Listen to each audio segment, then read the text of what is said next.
At sa kaugnay na balita, nakaalerto na po ang mga probinsya sa Eastern Visayas, kabilang sa mga inaasahang tatamaan ng Bagyong Opong.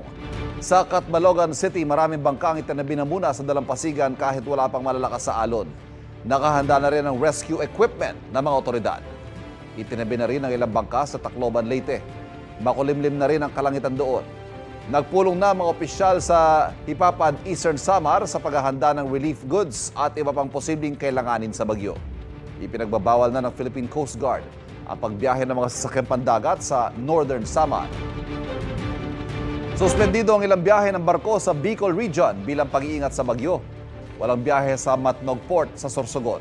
Kahapon naman ang huling biyahe mula sa Tabaco Albay papuntang Virac, Catanduanes. Ang ilang mga isda ay tinaas na ang kanilang mga bangka.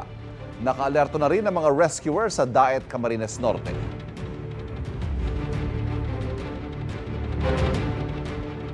Kapuso, huwag magpapahuli sa latest news and updates. Mag-iuna ka sa balita at mag-subscribe sa YouTube channel ng GMA Integrated News.